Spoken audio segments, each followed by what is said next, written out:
Hello friends, welcome to my channel. आज के इस वीडियो में हम डिस्कस करेंगे क्लास 10 चैप्टर 1 रियल नंबर्स का एग्जाम्पल्स।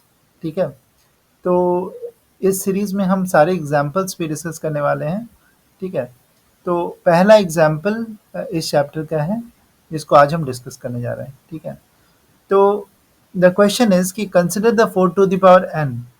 ठीक है, numbers 4 to the power n पर n is a natural number, यानी 4 टू द पावर n में n एक नेचुरल नंबर है, यानी 1 2 3 4 5 कुछ भी हो सकता है। ये 1 से स्टार्टिंग करके इन्फिनिटी तक कुछ भी हो सकता है, 4 टू द पावर n। ठीक है, check whether there is any value of n, यानी n का कोई ऐसा वैल्यू, ठीक है, जो अगर हम 4 पर पुट करें तो हमें एक ऐसा नंबर मिले जो कि 0 से एंड करता हो। Right, check whether there is any value of n for which 4 to the power n ends with the digit 0। यानी हमें ये बताना है कि क्या 4 के ऊपर जो n है, n जो नेचुरल नंबर है, क्या कोई नेचुरल नंबर हम रख सकते हैं। ठीक है, यानी 2 3 4 5 कोई ऐसा नंबर है क्या जिसको अगर हम n की जगह पे रखें तो जो नंबर मिलेगा उसका लास्ट डिजिट 0 होगा। ये हमें पता करना है। ठीक है, ठीक है, इस क्वेश्चन को अटेम्प्ट करने से पहले एक और मैं थोड़ा सा रिवाइज कराना चाहूँगा कि लास्ट सेशन में हमने क्या पढ़ा था। Fundamental theorem of arithmetic, right, उसका क्या कहना था, उसी को एक्चुअली हम इस उसी कॉन्सेप्ट को यूज करके हम इस एग्जाम्पल को सॉल्व करेंगे। ठीक है, तो एक बार मैं क्विकली रिवाइज करा देना चाहता हूँ कि वो क्या था। ठीक है, एनसीईआरटी वाले बुक में भी अगर तुम देखोगे तो इसका मतलब है कि वो ये कहना चाह रहा था कि every composite number can be expressed as a product of primes and this factorisation is unique apart from the order in which the prime factors occur. ठीक है, तो इसका ये कहना था कि एवरी कंपोजिट नंबर, यानी एक ऐसा नंबर जो कि 1 से बड़ा है और उसके 2 से ज़्यादा फैक्टर्स हैं। ठीक है, कोई ऐसा नंबर, ठीक है, हर उस मतलब हर कंपोजिट नंबर को ना हम प्रोडक्ट ऑफ द प्राइम्स के फॉर्म में रिप्रेजेंट कर सकते हैं। ठीक है, ठीक है, और वो जो प्रोडक्ट ऑफ द प्राइम्स होता है उस नंबर का, किसी भी कंपोजिट नंबर का जो प्रोडक्ट ऑफ द प्राइम्स होता है वो यूनिक होता है। मतलब अगर हमने एक नंबर कंपोजिट नंबर लिया और उसका प्रोडक्ट ऑफ द प्राइम्स हमने निकाल लिया, ठीक है, तो वही प्रोडक्ट ऑफ द प्राइम्स करके वो नंबर निकलेगा। ठीक है, ऐसा नहीं, और उन्हीं पावर्स में वो प्राइम्स होने चाहिए, तभी उनके प्रोडक्ट करके वो नंबर मिलेगा।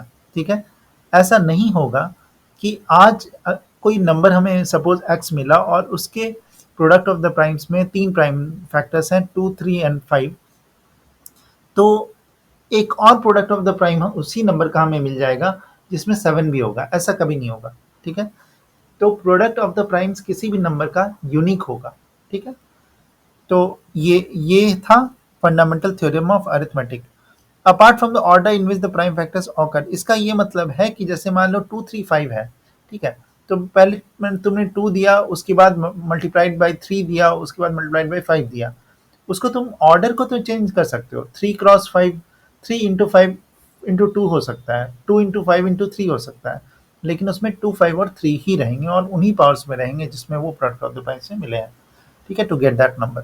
ठीक है, तो चलो इसी कॉन्सेप्ट को हम यूज करेंगे अपने इस क्वेश्चन को सॉल्व करने में। ठीक है, तो फॉर एग्जाम्पल, ठीक है, मान लो एक नंबर है,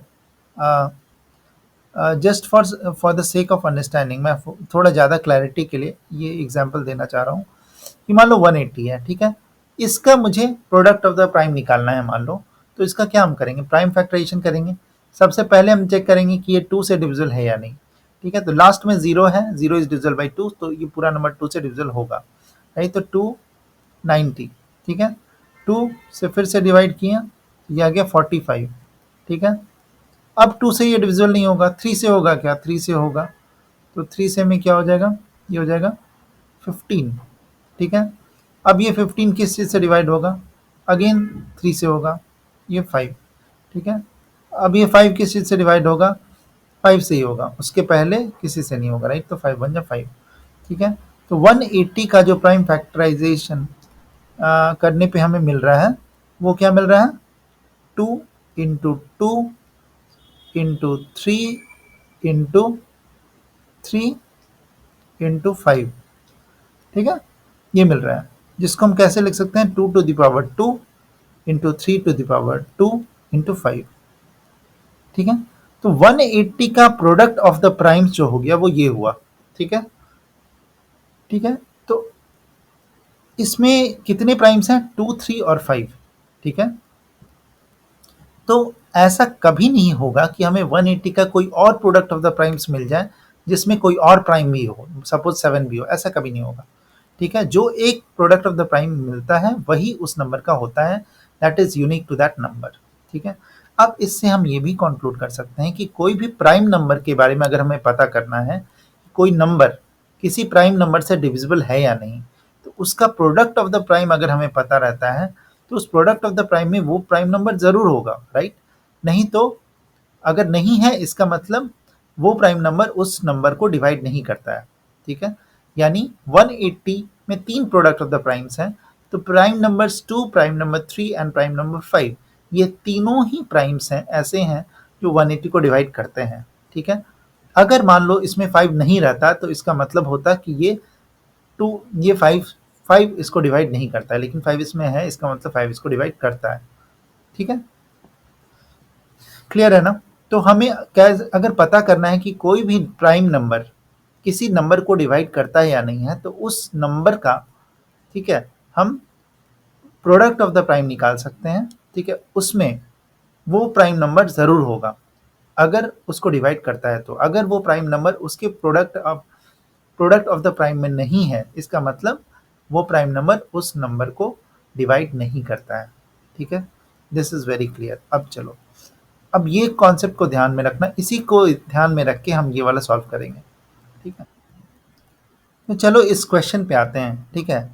तो इसमें क्या है कि 4 टू द पावर n, ठीक है, where n is a natural number, n क्या क्या कोई ऐसा n हो सकता है, ठीक है, जिसको जब हम 4 के ऊपर पावर में डालें तो 4 टू द पावर वो नंबर डालें तो हम एक ऐसा नंबर मिले जो कि इंट विद जीरो, जो कि जीरो पे एंड होता हो, ठीक है।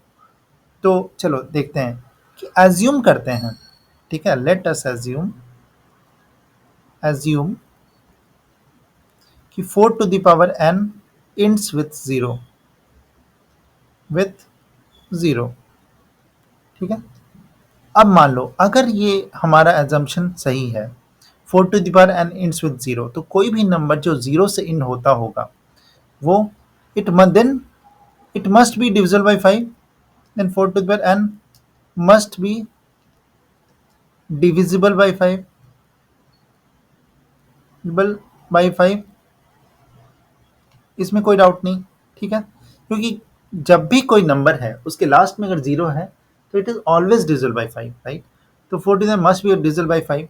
इसका मतलब क्या हुआ पता है, since 5 is a prime number, तो 4 टू द पावर n का जब हम प्रोडक्ट ऑफ द प्राइम्स निकालेंगे तो उसमें 5 जरूर होना चाहिए, ठीक है। यानी 4 टू द पावर n का जो प्रोडक्ट ऑफ द प्राइम निकलेगा उसमें 5 होना चाहिए, तभी ये 5 से डिविजिबल होगा, ठीक है। तो लेकिन 4 टू द पावर n को हम क्या लिख सकते हैं, 2 to the power 2 to the power n, right, which is 2 to the power 2n। इसका मतलब, और 2 चूंकि प्राइम नंबर है, ठीक है, इसको फर्दर फैक्टर कर सकते हैं या नहीं कर सकते हैं, तो 4 टू द पावर n को हम 2 टू द पावर 2n लिख सकते हैं। यानी 4 टू द पावर n में का जो प्रोडक्ट ऑफ द प्राइम है उसमें एक ही प्राइम है जो कि 2, ठीक है। और as per the fundamental theorem of arithmetic, किसी भी नंबर का, किसी भी कंपोजिट नंबर का प्रोडक्ट ऑफ द प्राइम एक ही हो सकता है। We can not have another product of the prime जहां पर कोई और प्राइम नंबर भी हो। तो हमने जब इसका प्रोडक्ट ऑफ द प्राइम निकाला 4 टू द n का, तो उसमें हमने पाया कि ये 2 टू द पावर, उसमें एक ही प्रोडक्ट ऑफ प्राइम है 2, यानी ये वाला जो नंबर होगा 4 to the power n will always be only divisible by 2, और किसी प्राइम नंबर से ये डिविजिबल नहीं होगा, ठीक है। तो इसका मतलब क्या है कि ये 5 से कभी डिविजिबल नहीं होगा, और अगर 5 से डिविजिबल नहीं होगा तो इसका मतलब ऐसा कभी नहीं होगा कि इसके लास्ट में 0 रहा होगा, क्योंकि अगर 0 रहता तो ये 5 से ज़रूर डिविज़ल होता। इसका मतलब हमारा assumption जो है वो गलत है। और this so we cannot have any number